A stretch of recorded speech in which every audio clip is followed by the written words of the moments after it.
Donc, bonjour à tous et merci pour cette invitation.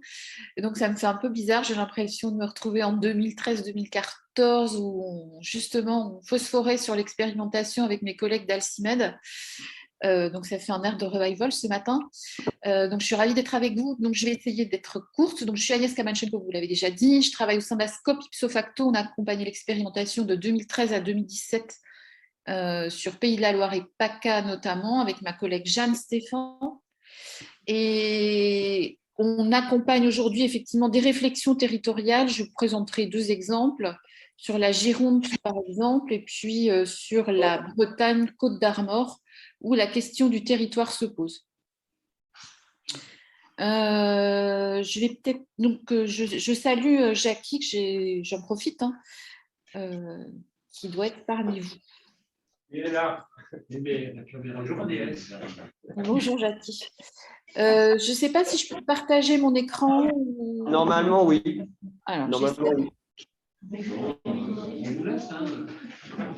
Ah.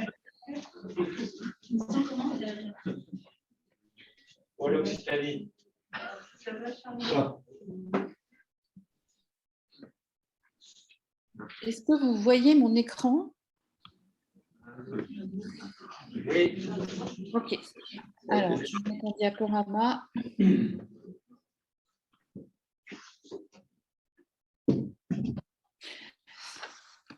Donc, ce que je vous propose, c'est peut-être une approche en trois temps. Donc, déjà, un petit peu revenir sur la notion de territoire. Alors, je sais qu'il y a des personnes beaucoup plus compétentes que moi qui vont intervenir en suivant, mais je vais vous dire un petit peu comment nous on l'aborde. En deuxième temps, repartir un petit peu des évolutions en cours, mais je ne vais pas m'y attarder parce que c'est quelque chose que vous connaissez par cœur.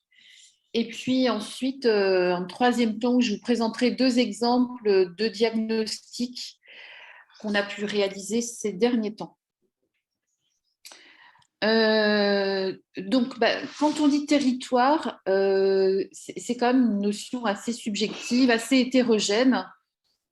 Chacun, on va dire, à chacun son territoire. Si je vous demande quel est votre territoire à chacun, vous allez avoir des réponses différentes selon vos usages, vos lieux d'habitation, votre boucher ou votre coiffeur.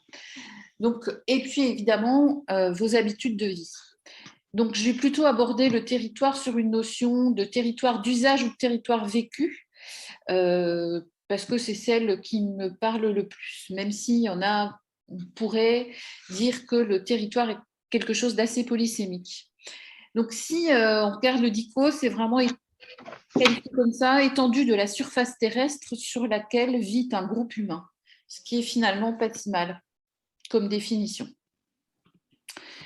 Donc, effectivement, on peut avoir une représentation psychogéographique et identitaire des individus, c'est-à-dire que moi, mon territoire, c'est mon quartier et ça va être mon identité de quartier ou mon identité communale ou mon identité régionale. Donc, il y a vraiment ces territoires d'appartenance qu'on pourrait qualifier et il y en a qui vont se dire son territoire, d'autres, ça va être vraiment leur logement. Il y a aussi l'organisation administrative. Évidemment, là, on retombe sur le millefeuille. Hein. Si on se demande chacun quel est mon territoire administratif, moi, je peux dire Toulouse, Haute-Garonne, Occitanie, France, Europe, etc. Et je ne parle pas des communautés, métropoles, pays qui, en plus, complexifient le paysage administratif. On peut avoir aussi une idée du territoire en termes d'aménagement. Donc, qu'est-ce que fait ma commune pour lier les transports, travailler sur la métropole et les territoires périurbains, la création de villes nouvelles. Donc, on a aussi cette notion-là. Et puis, on a la planification administrative et politique qui va déterminer le territoire. Par exemple, en ce qui vous concerne, ça va être les projets régionaux de santé ou la stratégie nationale de santé qui va un peu déterminer comment évolue l'offre. Donc, on a un petit peu toutes ces notions qui encadrent ce terme de territoire et qui sont complexes. Et c'est cette polysémie qu'il faut mettre un petit peu en accord pour avoir un territoire un peu commun ou en tout cas une notion de territoire un peu partagée. Donc, ce que je vous disais en introduction, c'est qu'il n'y a pas d'échelle de territoire pertinente en soi, mais plutôt pour moi des territoires vécus et d'usage, chacun pouvant dessiner sur son territoire. Donc, on a des points d'ancrage multiples liés à la mobilité. On a le territoire du travail, du loisir, de l'habitat, des copains, son territoire de santé, évidemment, où l'hôpital est plus ou moins près, plus ou moins loin, l'ITEP plus ou moins près, plus ou moins loin. Et Jean Viard, j'aime bien cette phrase, dit que l'individu n'habite plus sur une île, mais sur un archipel. Ce que je pense aussi important et qui a été documenté par plusieurs chercheurs, mais ça tombe sous le sens, c'est qu'on a vraiment des inégalités d'usage par rapport au niveau socioculturel. Si vous demandez à vous, vos enfants ou vos grands-enfants, quel est leur territoire, ça va être des jeunes qui ont fait Erasmus, qui ont fait des études, qui sont capables d'aller dans les métropoles, qui pour eux, leur territoire, ça va être l'Europe, ou en tout cas, ils vont aussi signer dans les métropoles, ils n'hésitent pas à se déplacer. Quand vous demandez à un jeune qui a un niveau socioculturel, dont la famille a un niveau socioculturel plus faible, son territoire va se restreindre. Donc, et c'est ça qui est important à comprendre, c'est qu'effectivement, la notion de territoire, elle va aussi dépendre de comment on l'utilise. Et plus on a les moyens socioculturels, financiers, plus on va en profiter, ou plus il va être élargi. Pour certains, vraiment, le territoire, ça va être le quartier, voire l'immeuble. Ça nous rappelle, par exemple, à tous, notre territoire pendant la Covid. Hein. C'était le salon et la salle de bain, ou le jardin quand on en avait un. Donc, cette notion aussi de territoire extensible ou non, peut-être qu'un des boulots des ITEP, ça va être de rendre possible l'usage du territoire à ceux qui ne l'utilisent pas, parce qu'ils n'osent pas ou qui n'ont pas les moyens. Et il y a aussi il me semble que le territoire, effectivement, on peut le nommer comme un espace qui supporte des activités et des ressources, mais c'est vraiment aussi un ensemble relationnel. C'est-à-dire que le territoire, quand on parle de territoire, quand on est en dispositif, ça va être comment je conventionne avec l'ASE, l'éducation nationale, comment je travaille avec les niveaux administratifs et politiques. Donc, on va être aussi sur une notion de réseau d'acteurs, de réseau partenarial, ce qui va aussi définir l'usage du territoire, ou en tout cas les possibilités qu'offre le territoire en termes de ressources. Vous parliez tout à l'heure de la santé mentale. Sur mon territoire, comment est défini le secteur pédopsie, comment je travaille avec lui. Si vous pouvez travailler avec lui, s'il y a de bonnes relations, il va faire partie de votre territoire. S'il n'y a aucune relation, on peut dire que votre territoire à vous, d'usage en tant qu'ITEP, que dispositif ITEP, ne va pas comprendre l'hôpital. Donc, c'est vraiment un territoire à géométrie variable qui croise un ensemble de niveaux.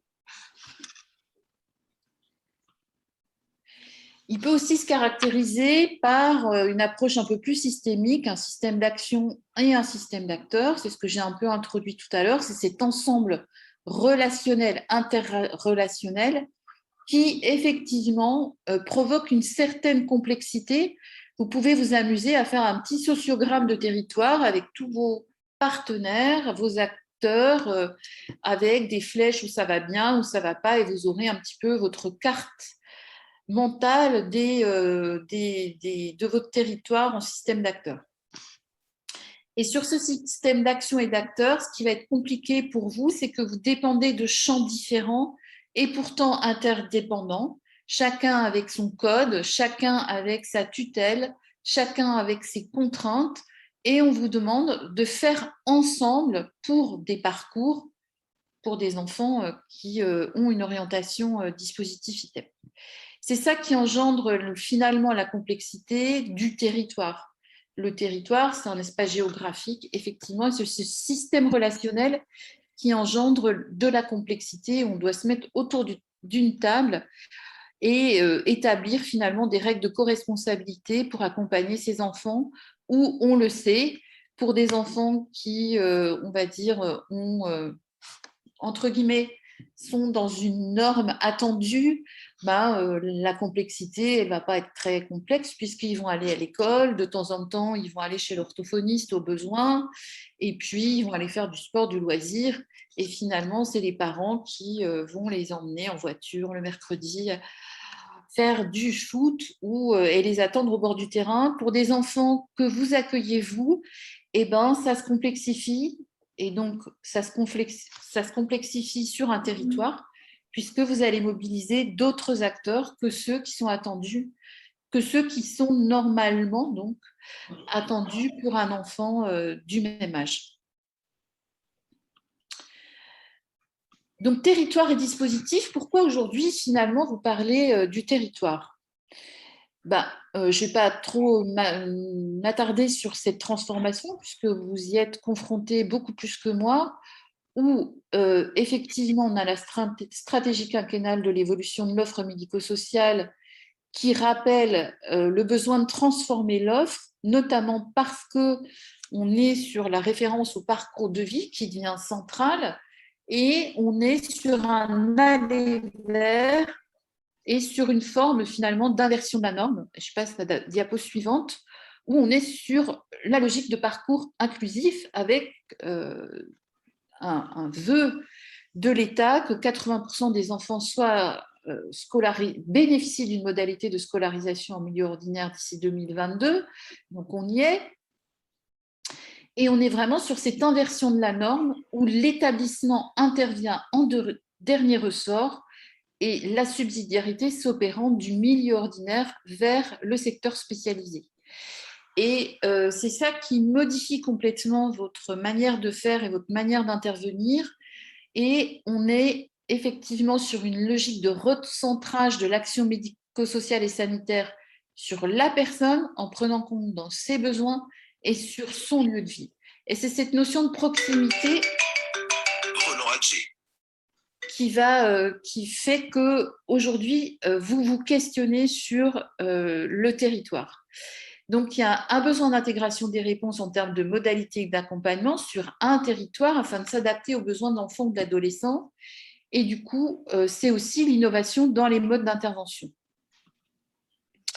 Donc, effectivement, c'est vraiment une révolution conceptuelle où on avait, dans les années 60-70, une offre construite sur l'institution un peu globalisante et je dirais même totalisante, où il y avait une désinscription du secteur ordinaire. On allait dans un établissement où il y avait finalement quasiment toutes les ressources sur un lieu unique. Il y a même des institutions, je ne sais pas si vous en souvenez, qui avaient des cabinets dentaires. Donc, on avait finalement sur un même lieu toutes les ressources disponibles dans une proximité interne, immédiate et quotidienne. Donc ça, on n'y est plus du tout. Donc ça, le territoire était absent puisqu'on avait tout sur le même lieu.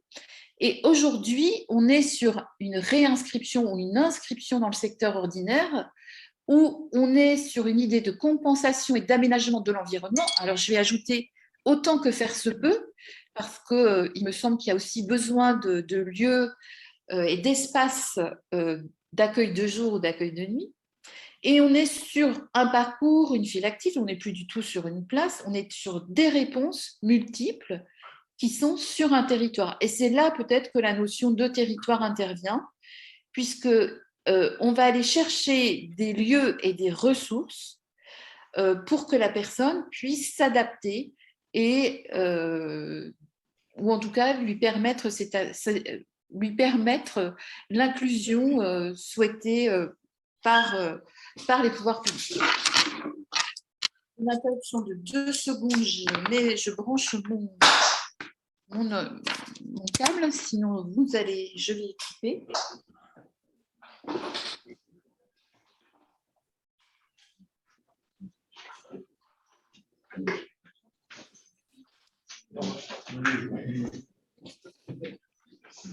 Et donc, du coup, votre dispositif, il est intégré dans un territoire. Donc, c'est la complexité qui est là. Donc, les réponses sont situées dans l'environnement. Elles sont portées par une ou plusieurs institutions par un ou des intervenants. Donc, on est sur un dispositif multiple où on a d'un côté, effectivement, le soin et de l'autre côté, le prendre soin.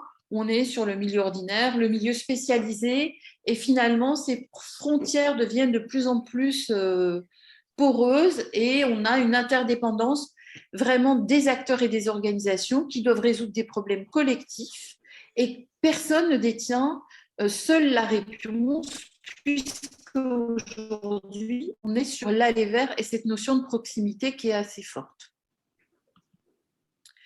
Et donc, on est vraiment sur un logique de réseau pour activer la bonne ressource au bon moment pour le jeune sur un territoire donné. Donc, il me semble qu'il y a quelque chose qui peut être intéressant aussi à réfléchir dans le cadre de ce territoire, c'est le territoire du jeune, le territoire de celui qu'on accueille. Et je pense que souvent, quand on parle de territoire, on ne le questionne pas suffisamment. Et peut-être, c'est quoi son territoire? C'est son réseau primaire, hein, ce qu'on appelle vraiment l'entourage naturel. On en a tous, hein, qui est notre famille, nos amis, notre voisinage, les commerçants chez qui on va acheter le pain. Et puis, le réseau secondaire, qui peut être constitué du soin, de loisirs, des employeurs, des intervenants qui ont une mission et qui sont finalement payés pour ça. Donc, c'est ce qu'on appelle le réseau secondaire. Et ce qui peut être intéressant, c'est aussi de travailler avec ces jeunes leur cartographie du territoire. Où est-ce qu'ils vont? Où est-ce qu'ils ont leurs ressources? Et petit à petit, je reviens à ma première idée, c'est d'essayer de développer avec eux leur territoire pour qu'ils puissent finalement être en capacité d'agir seuls et de mobiliser des ressources utiles pour lui.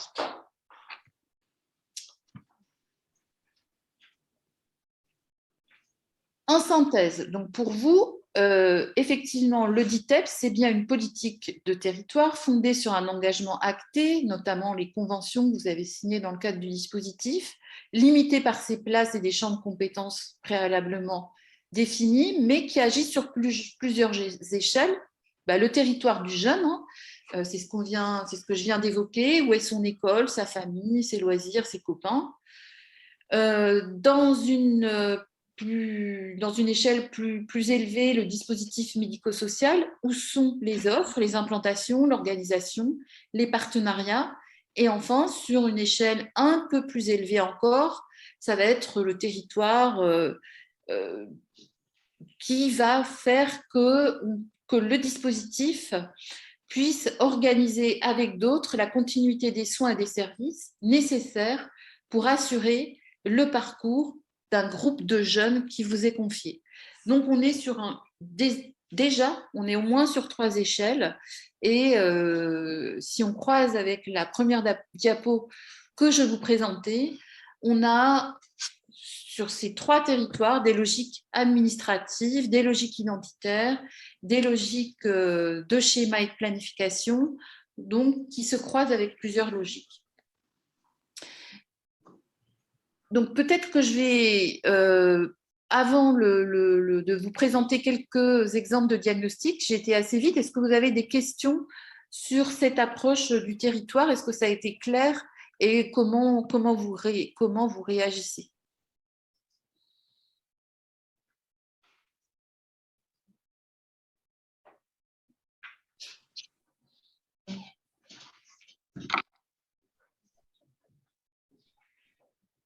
Non, pour nous, c'est assez clair. Peut-être que... Ouais. Non, donc Roland. Oui, la présentation est très très claire. Je pense qu'elle va être très en écho avec ce que fera Alexandre sur les parcours des jeunes. Ouais, ça me dit bien de passer à la suite et de voir comment tu as pu traduire ça dans la façon dont tu accompagnes les dispositifs. Moi, je trouve que ce que tu as présenté est parfaitement clair. OK. Alors, je vais vous présenter Il y a Jean-François Pradins qui arrive avec beaucoup de retard. Il y a déjà une question. Je tournais sur le PowerPoint. Non, j'étais hier à un groupe de travail sur, Elle va nous raconter sa vie. sur le décret dispositif, généralisation des dispositifs. La DGCS nous a présenté une situation en Eure-et-Loire où ils ont carrément sectorisé. Alors, c'est pour ça que je trouvais intéressant la comparaison entre territoire de vie et vraiment sectorisation, parce qu'ils sont allés au bout d'une logique totale dans le Eure-et-Loire, un petit département. Ils ont mis en place une sectorisation de dispositifs, c'est-à-dire qu'il n'y a plus de choix des établissements médico-sociaux pour les familles. Chaque établissement médico-social a une responsabilité populationnelle sur un territoire, un dispositif, et ils sont sectorisés. Donc les jeunes sont sectorisés directement sur leur territoire de vie avec l'établissement médico-social dispositif de référence territoriale. Je trouvais que c'était un peu pousser la logique très loin, et c'est quelque chose qu'on peut débattre aussi. Alors, Jean-François, c'est intéressant ce que tu dis, et actuellement, c'est la question sur les Côtes d'Armor, et j'y reviendrai. Mais ça veut dire que quand on voit ce territoire multidimensionnel, il y a des logiques qui se confrontent. Si on prend le territoire administratif et le territoire de vie, vous avez tous en tête des situations où vous êtes à la frontière de département, où l'établissement est à 5-10 km, mais par exemple, un DITEP est à 5 km du domicile du jeune, mais pour des raisons administratives, de MDPH, qui n'est pas dans le département, ça va être compliqué pour lui d'y aller. Donc, c'est aussi, je pense que les territoires d'usage devraient être la brique qui fonde l'offre et pas ces territoires administratifs de sectorisation.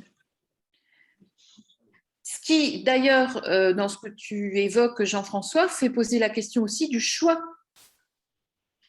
Il n'y en a plus de choix dans cette situation-là. C'est pour ça que c'est. Et oui. Et du coup, il me semble que la loi autorisait les familles à choisir aussi leur établissement.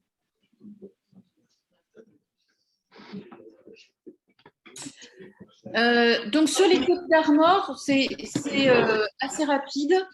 Il y a d'autres réactions. Ah, pardon. Question, pardon. Ouais, je réagis puisque l'année dernière, dans la conférence des territoires, j'ai bien présenté ce qui s'était passé en Bretagne, avec effectivement une cartographie réalisée et avec du coup, les collègues peuvent ajouter cela, parce qu'on est plusieurs de la Bretagne ici. On a bien réalisé une cartographie au niveau de l'Aire Bretagne avec la répartition du territoire breton de façon à ce que chaque petit breton ait accès à un DITEP. Parce qu'il faut voir aussi dans l'autre sens, c'est-à-dire des territoires zones blanches, où finalement il n'y a pas de possibilité d'intervention pour certains enfants. Et donc il y a aussi un engagement, je trouve, à avoir du côté des DITEP, à pouvoir couvrir toute une région, et en essayant après peut-être de développer des antennes de proximité. Oui, j'avais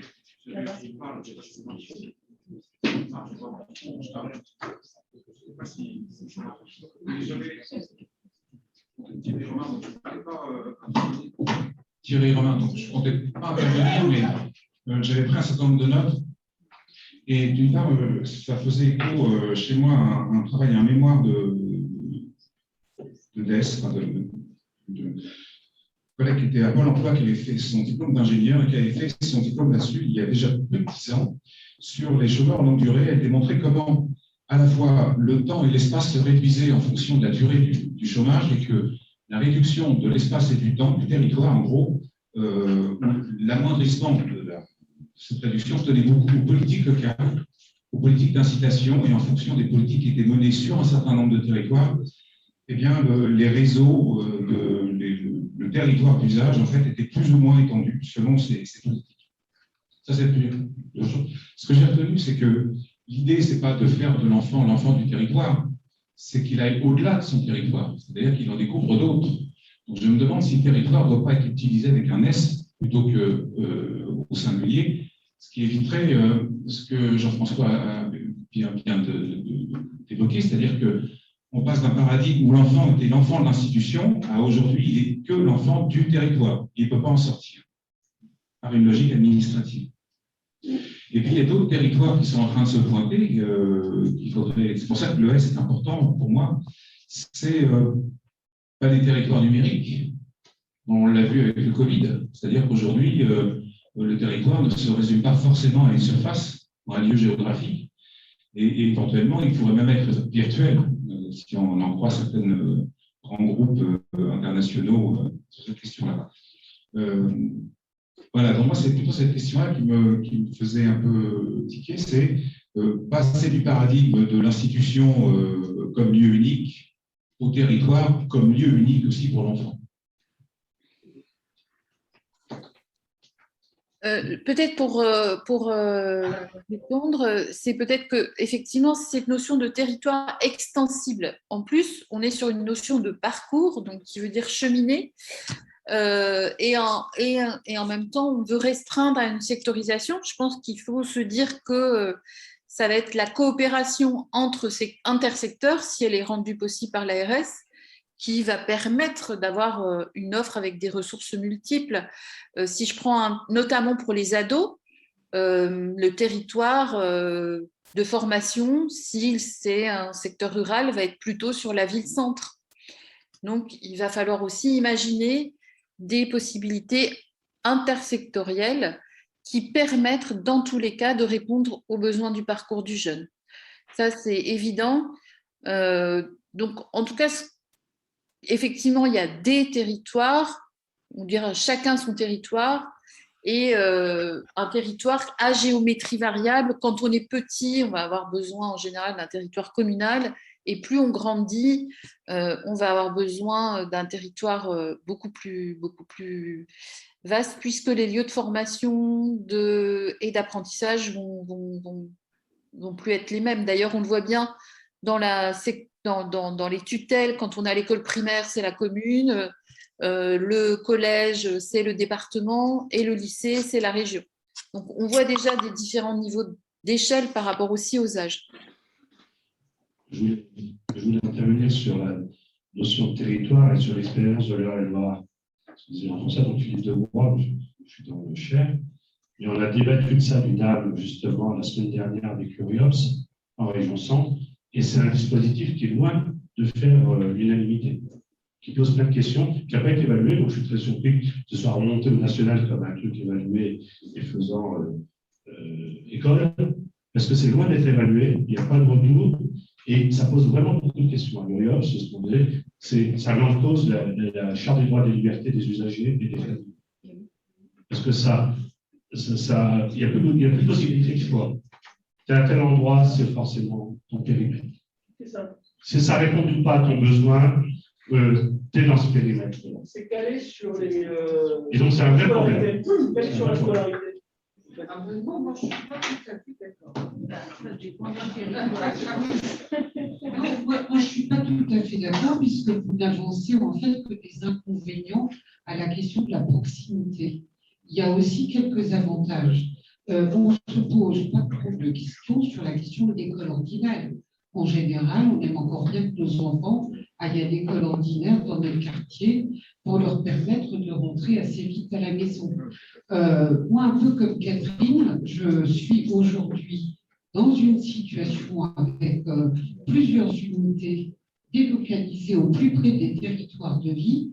Ce que je constate, c'est quand même moins de transport, moins de galères, des enfants qui arrivent plus apaisés au niveau de leur accueil. Il y a aussi quelques avantages à travailler la question du territoire sans en faire que quelque chose qui s'oppose en question de non-choix. Voilà, ce n'est pas aussi catégorique que ça.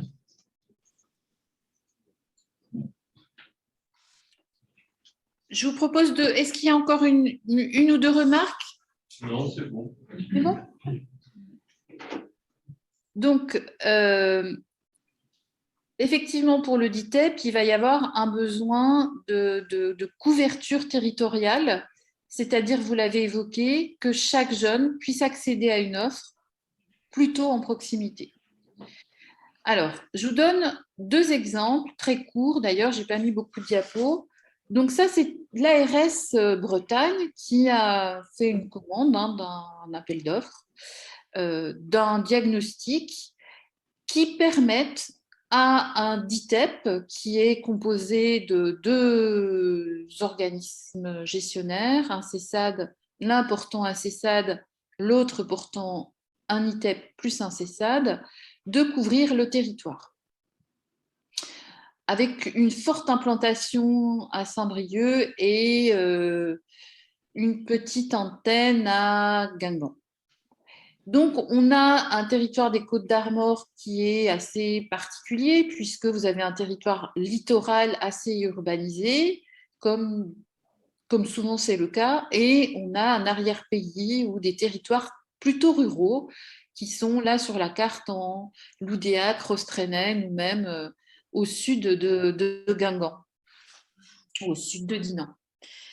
Et vous avez par rapport à ça une offre qui est plutôt centrée, oui, sur le littoral. Donc, c'est comment on s'y est pris. Donc, c'est déjà, on a travaillé sur la domiciliation des jeunes. Hein. On a fait une carto. On s'est dit d'où ils viennent. Donc, on voit tous les petits points, c'est les jeunes. Rouge. Et puis, on a travaillé aussi sur leur temps de transport. On a travaillé aussi sur leurs modalités de scolarisation. Et puis, ça nous a donné une idée, en tout cas, de propositions. Donc, on a travaillé ça, pas tout seul, hein, avec, bien sûr, les directeurs concernés et les équipes concernées, sur comment on organise le dispositif pour répondre au plus près des domiciles avec la question de on ne peut pas couvrir toutes les communes, c'est-à-dire que vous ne pouvez pas mettre un représentant à Rostrénen dans chaque commune d'habitation du jeune. C'est ça qui va être compliqué, c'est-à-dire que quand on est sur un territoire très urbain et qu'on a l'ensemble des jeunes qui habitent sur une métropole, le territoire en termes kilométrique, on va dire, va être restreint, même s'il va y avoir d'autres complications, mais il va être plus accessible en transport en commun, etc., etc. Sur un territoire très rural, comme c'est le cas sur les Côtes d'Armor, va se poser la question de jusqu'où on va dans les antennes de proximité. C'est-à-dire, est-ce qu'une antenne de proximité, on peut en mettre partout sur chacun des territoires, en sachant que sur certains territoires, si je prends Rostrénen, il y a 5 jeunes. Ou est-ce qu'on fait plutôt des équipes mobiles, qui est une autre solution pour soutenir sur une modalité ambulatoire, avec peut-être de l'accueil familial spécialisé. Donc, c'est vraiment une réflexion sur comment on amène les compétences et l'offre au plus près, en sachant qu'on ne peut pas l'amener partout parce que ce n'est pas raisonnable en termes de moyens.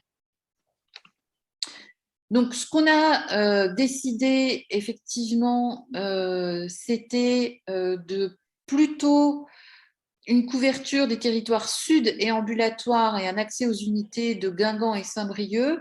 Donc, c'est ce que ça a donné. Après, on a fait des comparatifs de jeunes en termes de population, jeunes en population générale et jeunes en population ITEP, pour avoir une idée du taux global. Enfin, je vous passe les détails. Mais ça a amené à se dire que finalement, de découper une antenne ados plutôt à Saint-Brieuc, puisque les ados, l'offre de formation était plutôt là-bas, et 3 antennes, donc 2 existantes, renforcées de l'intervention ambulatoire, et une création d'une annexe à Guingamp-Lannion, accueil de jour à Lannion, accueil de jour et ambulatoire pour couvrir ce territoire-là. En revanche, il n'a pas semblé raisonnable, vu le nombre de jeunes concernés, de faire des antennes sur les territoires sud, où là, ce n'était pas possible. Donc, c'était plutôt, là encore, des jeunes, soit qui venaient sur des accueils de jour, soit plutôt qui étaient concernés par de l'ambulatoire autant que possible. Donc ça, c'est une petite première approche. Donc, je vous ai mis que 2 diapos, hein, mais c'est beaucoup plus large que ça, pour vous donner un exemple de carto. Et on va passer à l'exemple de diagnostic de la Gironde, puisque Jean-François est là. C'est la cata, là. Hein. C'est la cata. Vous allez... Donc là, on avait une question de l'ARS qui était de se dire, mais pourquoi la Gironde a autant d'établissements ITEP par rapport à d'autres? Et en gros, la commande cachée était comment on peut réduire l'offre d'ITEP sur la Gironde pour augmenter celle des départements voisins. Mais on n'en a pas forcément tenu compte. Donc, comme sur Saint-Brieuc, on a eu une entrée jeune et on s'est dit finalement, où sont les jeunes, quel est leur domicile, quel est leur mode de scolarisation, où est-ce qu'ils vont, etc. Donc, on a demandé à chaque directeur, à chaque équipe, de nous renseigner pour chaque jeune accueilli une base de données d'environ 50 critères, dont certains concernaient le territoire. Donc déjà, on voit sur l'implantation des DITEP-CESAD une concentration sur la métropole. Le Médoc, à date, hein, c'était en 2019, n'avait pas d'offre de proximité, uniquement ambulatoire. Sud-Gironde, qui était à peu près couvert, mais pas tout à fait, et Haut-Libornais, Haute-Gironde, moyen. Bassin moyen également. Donc, on voit vraiment une concentration métropolitaine un petit peu en étoile de cette offre. Par rapport à ça, on a essayé de regarder l'origine des jeunes par rapport au lieu d'accueil. Donc, je ne sais pas si vous voyez, pour chaque territoire de la Gironde, on s'est demandé, par exemple, sur le Sud-Gironde, sur les 150 jeunes accueillis, combien venaient du territoire de Sud-Gironde, combien venaient de territoires limitrophes et combien venaient d'autres territoires. Et donc, on avait comme ça, on a réussi à se dire que finalement, c'était pas si mal, qu'il y avait près de 85% des jeunes qui étaient orientés vers les dispositifs ITEP qui allaient dans un DITEP de leur territoire, mais il en restait quand même 15% qui venaient d'autres territoires. Donc ça, c'était une première étape. Il y avait à peu près 1000 jeunes, Jean-François, tu t'en souviens? 1000, hein, c'était 1200. 1200. Donc ça, sur 1192, je crois. Merci. Donc ça a été un gros boulot de traitement de données, mais on pouvait s'apercevoir si on regarde, je ne sais pas si vous voyez le détail, mais par exemple sur le bassin, il n'y avait que 75% des jeunes venaient d'un territoire de proximité, 33% dans le Médoc. On voit tout de suite là où il y a besoin d'antennes, par exemple. Médoc, Sud-Gironde, ça pose question, bassin posait question. Donc, à partir de cet état des lieux-là,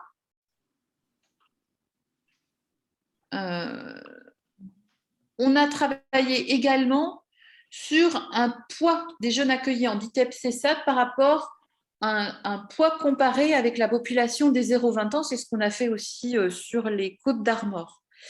Et on s'apercevait que finalement, l'offre créait la demande.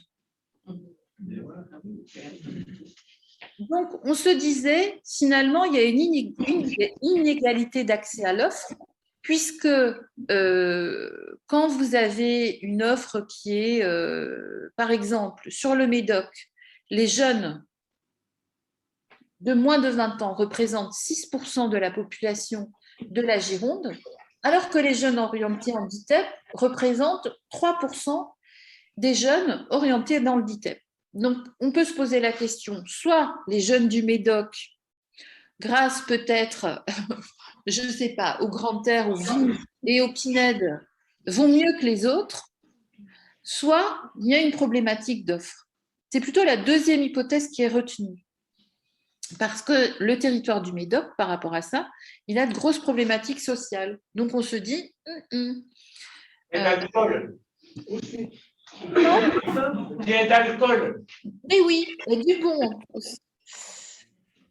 Donc, on a fait Libournais, on s'est dit, c'est une offre finalement, on est à 10-10, ça va. Sud-Gironde est surreprésenté, donc des territoires surreprésentés et des territoires sous-représentés. Donc, avec ce système, on essaie d'objectiver un petit peu le poids des 0 à 20 ans et on essaie aussi d'objectiver le besoin en offre. Au-delà du territoire d'usage et du territoire vécu, là, on est plutôt sur des dimensions instrumentales du territoire. Et puis, on a aussi travaillé sur les temps de transport. Et là encore, on voyait des écarts importants selon la localisation de la résidence. Donc, toujours par rapport à nos 1200 jeunes, pour chacun, on a demandé, pour se rendre au CESAD ou sur l'établissement, ou en tout cas un lieu de l'établissement, ou pour que l'équipe aille sur le lieu de l'enfant, eh ben, ça prend combien de temps? Et donc, on avait quand même toujours, en dehors des départements d'Ordogne-et-Landes qui ne font pas partie de la Gironde, mais on avait Bassin, Médoc et Sud-Gironde qui étaient, par différentes mesures, ceux qui étaient les moins accessibles.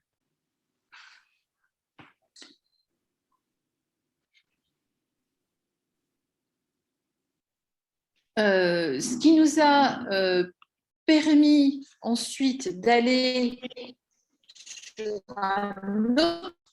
une autre aussi lecture territoriale. Ce qu'on a fait par rapport à cet état des lieux, on a demandé à chacun des ITEP, pour chaque jeune, aujourd'hui, finalement, si vous aviez à proposer une modalité idéale, en dehors de celle actuellement, quelle serait-elle? Et on voit qu'on a des différences par rapport à l'offre. Et c'était la troisième donnée qui nous permettait d'affiner notre qualification de l'offre. Donc, si vous avez tout suivi, on l'a affiné avec le domicile des jeunes et les temps de transport. On l'a précisé avec la localisation de chaque CESA, d'ITEP et leur territoire. Maintenant, on va l'affiner, et c'est la quatrième donnée, c'est par exemple, sur le bassin d'Arcachon, on avait 50% des jeunes qui étaient en accueil de jour, mais finalement, idéalement, on aurait plutôt vu que 36% seraient en ambulatoire. Donc, on avait des écarts entre la proposition actuelle et ce qui pourrait être proposé de mieux, mais on n'avait pas les moyens parce que l'offre n'était pas présente. Est-ce que vous me suivez? Oui. Ouais. Donc, du coup, ça nous donne des tendances fortes et par territoire, assez fins, puisqu'on est sur des échelles géographiques infradépartementales. On voit qu'on a un poids moins important de l'accueil de jour sur 8 sur 9 des territoires qui varient, un poids plus important de l'accueil de nuit collectif et individuel, et une modalité ambulatoire qui varie selon les besoins et les territoires. Donc, à partir de ce travail-là, on a réaffiné modalité d'accompagnement dans l'idéal avec une modalité, 2 modalités, voire 3 modalités, accueil de jour, accueil de jour, accueil de jour, accueil de nuit, etc. Donc, tout ce qui est en vert, c'est une modalité, en jaune, 2 modalités, et il n'y a pas de 3 modalités. Et ce qui nous a permis de faire au niveau actuel, l'accueil de jour, ça représente 50% du poids des modalités. Idéalement, il faudrait baisser l'accueil de jour, augmenter l'ambulatoire. Et ce qui était intéressant dans cette étude, c'est que, contrairement à ce que souhaitait l'ARS, c'est que c'était la combinaison de l'accueil de nuit et de l'ambulatoire qui finalement augmentait et l'accueil de jour qui diminuait. Avec cette possibilité de mobiliser accueil de nuit et ambulatoire, accueil de nuit en séquentiel, qui devenait plus importante. Et ça, c'était assez intéressant. Donc ça, c'est vraiment l'exemple type de diagnostic assez fin, en partant de la situation individuelle de chaque jeune et en la consolidant à partir de 4-5 critères, donc temps de transport, âge, modalité idéale, et puis lieu de domiciliation et lieu d'accueil, qu'on a pu proposer un diagnostic assez fin avec une évolution de l'offre pour couvrir certains territoires, à la fois en termes de transformation et à la fois en termes de couverture.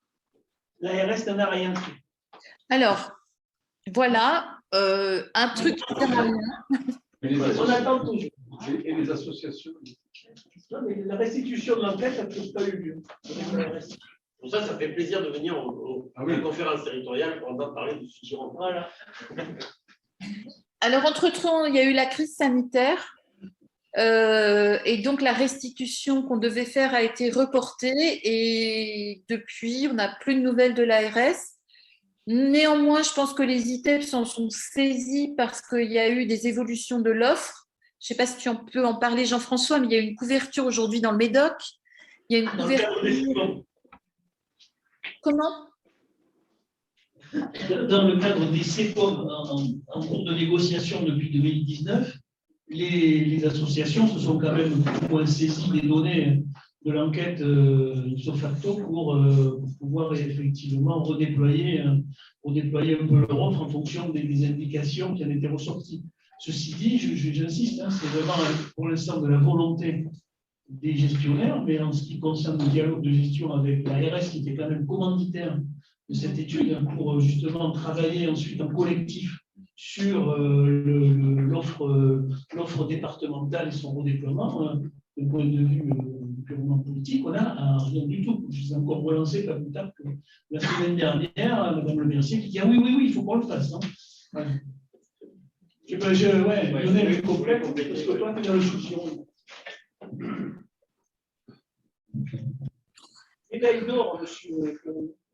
Alors actuellement, pour peut-être sur un travail de diagnostic qu'on conduit sur les Côtes d'Armor, sur un travail d'accompagnement de 2 dispositifs, un sensoriel, un DAM, qu'on travaille avec Yann Vary et Jacques qui va me remplacer. Jacques est là ? Jacques ? Oui. Bonjour. Qui va intervenir également vendredi. Donc l'ARS a conduit un travail de sectorisation pour les DAM avec l'éducation nationale. Donc chaque IME a aujourd'hui un territoire d'intervention. Donc il y en a qui sont contents, il y en a qui ne sont pas du tout contents, qui se calent sur les PIAL. C'est ça, c'est ce que je t'expliquais tout à l'heure. Ouais. Et ce que ça pose comme question, cette approche territoriale très finalement, on est sur une dimension un peu administrative, c'est où est le territoire d'usage du jeune, notamment quand il grandit, pour un ado. Et la deuxième question que ça pose, c'est qu'elle élargit les agréments à 0-20 ans et tout type de handicap. Donc finalement, on va avoir des IME sur des territoires de proximité, puisque là, le territoire se restreint, mais qui accueillent, qui s'étendent. Alors, ils restreignent le territoire et ils sont de moins en moins spécialisés, puisqu'on leur demande 3-20 ans, je crois, et tout type de situation de handicap, hors handicap moteur et polyhandicap, et DITEP. Donc, on a quand même, du coup, peut-être une perte de spécialisation dans ces établissements. Après, comment vont-ils collaborer ensemble pour mutualiser des ressources ou en tout cas pour permettre à des jeunes, notamment ados, d'accéder à une offre de formation qui ne serait pas dans le secteur d'intervention de l'IME? Je ne sais pas. Ça, ce n'est pas encore décidé. Et sur le sensoriel, c'est un dispositif. Comme il n'y a qu'un établissement, du coup, c'est le département. Et se pose la question de la création d'antennes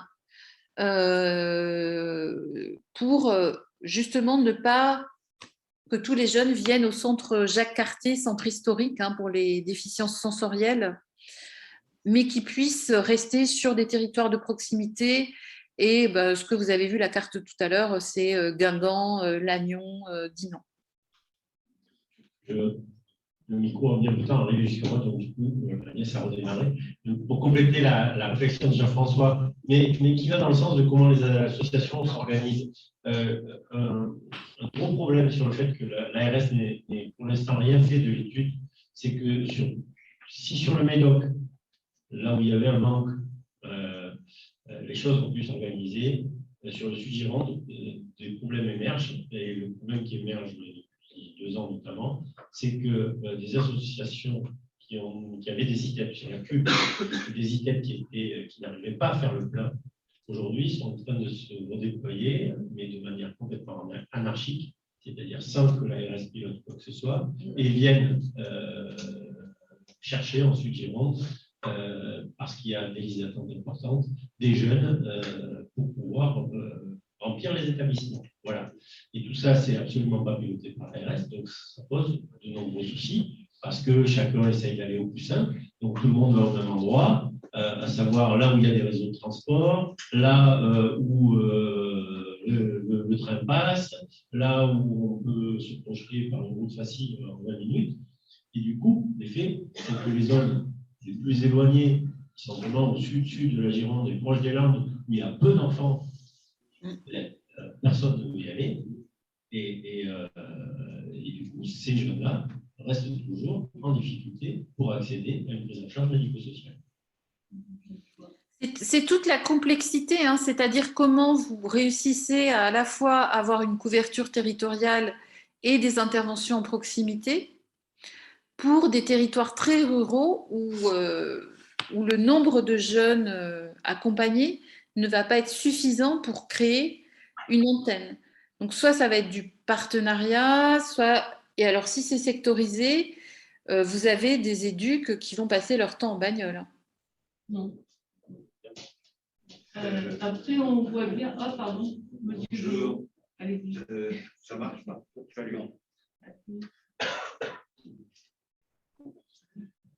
Oui, bonjour Lionel Dogno, bonjour Agnès, et merci. Bonjour. Bonjour, merci pour votre intervention. J'en profite pour donner un point de vue général, parce que cette situation-là, elle dure depuis plus de 15 ans. Lorsqu'on a préparé la circulaire d'application du décret, il a fallu négocier aussi, bien sûr, son application sur le territoire. Donc, nous avions fait une proposition et une demande. La demande était qu'il y ait au minimum un ITEP par département français. Ça a été rempli. L'État a rempli cette mission-là. Et la seconde chose, c'est que nous nous sommes proposés pour travailler à une meilleure répartition des ITEP sur l'ensemble du territoire. Ce qui mettait notre association en difficulté d'ailleurs, mais qui s'engageait pour quand même corriger un certain nombre de choses. Et l'exemple que nous avancions était la Gironde. Effectivement, en Gironde, il y avait un taux important d'implantation d'IR à l'époque, et quand on le rapprochait d'autres taux d'occupation, en particulier ceux de la pédopsychiatrie et de l'ASE, on s'apercevait que ça n'était pas de compenser un manque de ce côté-là, puisque l'ASE et la pédopsychiatrie de Gironde bénéficiaient de taux d'occupation, de taux d'implantation de structures importants. Donc, il y a un réel problème en Gironde. Et quand vous avez dit tout à l'heure que, alors je ne sais pas si je l'ai dit, mais oui, quand on a proposé, nous, de travailler sur une carte de France pour une meilleure répartition, c'est une proposition qui nous semblait normale pour nous, mais finalement, elle n'a pas été reçue par l'État. C'est-à-dire que l'État n'a pas souhaité s'engager dans ce travail-là. Voilà, je voulais préciser ça. Pour revenir à la Gironde, je suis entièrement d'accord avec vous qu'à mon avis, là, dans cet endroit-là, l'existant crée la demande et qu'il y a des complicités. Donc, à qui profite le crime dans cette affaire?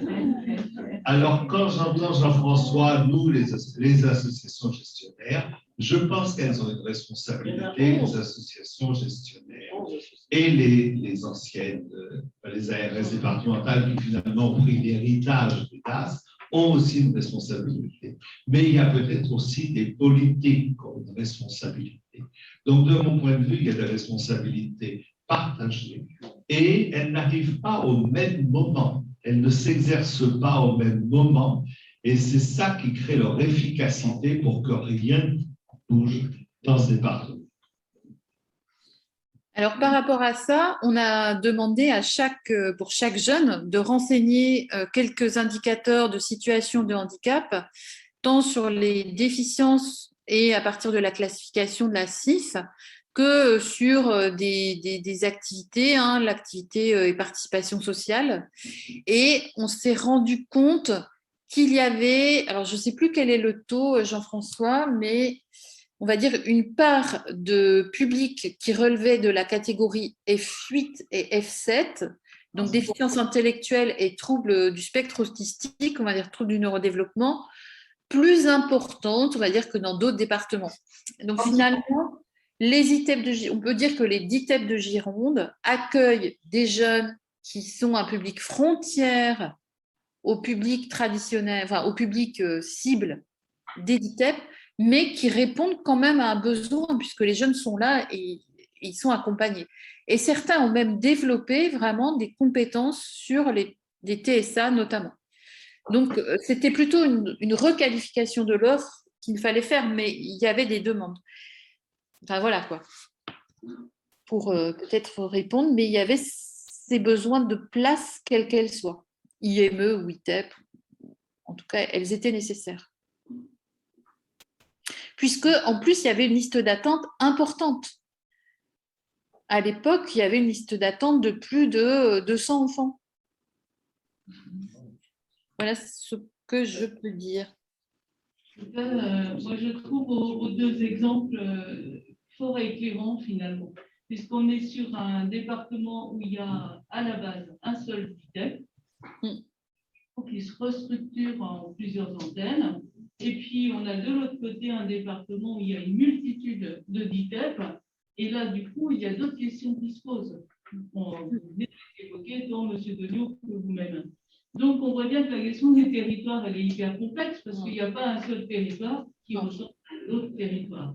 Et donc, d'où la difficulté d'appliquer ne serait-ce qu'un modèle, puisqu'il n'est pas question de cela, bien évidemment. Après, je voulais faire aussi une distinction par rapport à ce qui se passe pour les ding-dang-dong, comme on dit parfois entre nous, où là, on a beaucoup plus, à mon avis, de ces structures-là sur les territoires. Alors, je ne sais pas si vous pouvez nous éclairer sur cette question-là, on s'éloigne un petit peu, mais quand j'entends qu'on parle de sectorisation pour les IME, les DIM, les dames, je me dis que la question n'est pas tout à fait pareille que celle pour les DITEP, parce que j'ai l'impression qu'il y a beaucoup plus de ces structures médico-sociales là. Donc, on va être sur une autre approche en France. Après, sur la question du choix, on voit bien aussi, alors je reviens sur la question du choix, on voit bien aussi qu'il y a une forte différenciation, bien évidemment, quand il y a un DITEP sur un département et quand il y en a, je ne sais pas combien, il y en a dans Gironde, mais voilà. Donc, la question du choix, elle est aussi particulière sur chaque territoire.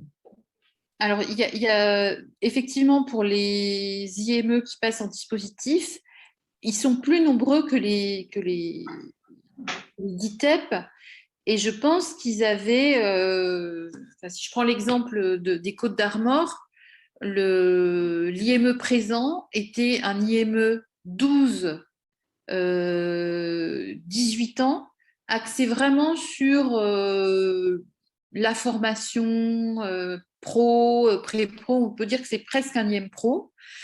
Et là, on leur demande de s'étendre aux 3 à 20 ans sur ce petit territoire. Donc, c'est une transformation assez profonde, puisqu'on leur demande d'une part de s'étendre en termes d'âge, de restreindre leur territoire, de pouvoir être d'intégrer l'ensemble des modalités et d'intégrer un large spectre de situations de handicap. Donc, ça va être un grand écart, je pense, pour les équipes. Voilà. C'est moins le cas pour les DITEP qui sont moins nombreux, avec peut-être un public finalement plus homogène, même s'il y a des différences. Là, ils vont avoir un public très, très hétérogène. C'est le risque. Et ce qui peut être vraiment intéressant dans ce cadre-là, c'est qu'il y ait des établissements comme les DITEP qui sont des appuis pour ces IME très généralistes qui vont accueillir aussi avec des enfants avec des troubles du comportement, avec peut-être une déficience intellectuelle, mais peut-être qu'ils auront besoin de l'appui et de l'expertise de votre part. Je reviens aussi sur un autre territoire où on a travaillé, c'était sur le Limousin. Et alors là, c'est assez particulier parce que vous héritez aussi de patrimoine qui ne sont pas forcément des cadeaux. C'est vraiment le château à 40 km de Limoges,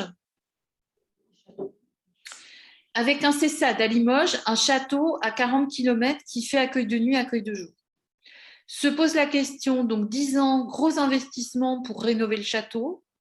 Aujourd'hui, qu'est-ce qu'on fait de cette question immobilière où on voit bien que ces lieux d'accueil, même si ils offrent une qualité d'hébergement et d'environnement intéressante, ne sont plus adaptés à la logique inclusive, ne sont plus adaptés à l'enjeu de proximité, l'enjeu de souplesse, puisque là,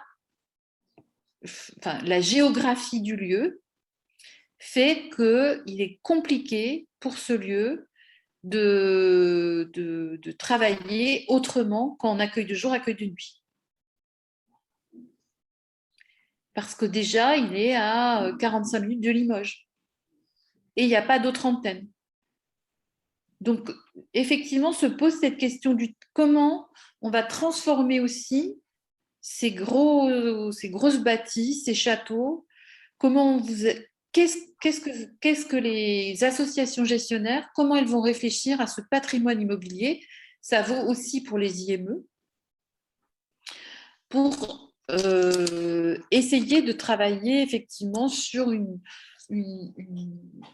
rénovation de ces espaces en termes d'antennes, en termes de petits collectifs, en termes de collectifs de proximité, en termes de, je ne sais pas.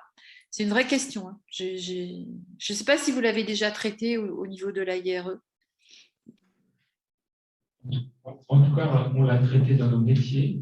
Peut-être, on te remercie, Agnès, pour cette première intervention. On va passer le flambeau à mes collègues franc-comtois. Je vous les présenterai juste peut-être pour rebondir sur la question de Catherine. On est de plus en plus, et ça change un peu la sociologie des directeurs DITEP, on est de plus en plus à être directeur à la fois de DITEP, de DAM, parfois même de structures sociales, puisque dans le groupe AZEPH, on a découvert aussi que certains sont à la fois directeurs DITEP et de MEX, et que du coup, ça pose la question du territoire. Ça l'ouvre aussi, puisque on peut avoir des plateformes, on parle de formation professionnelle. Bon, la question de la formation professionnelle, elle peut être la même pour les DITEP, pour mon DITEP et pour mon DAM. On peut avoir donc là, la question, elle dépasse parfois les frontières entre DAM, DITEP ou MEX, DITEP, pour sans remettre en cause la question de la mission des uns et des autres. Mais en tout cas, sur le territoire, on est parfois à mettre en œuvre plusieurs dispositifs. Merci beaucoup Agnès.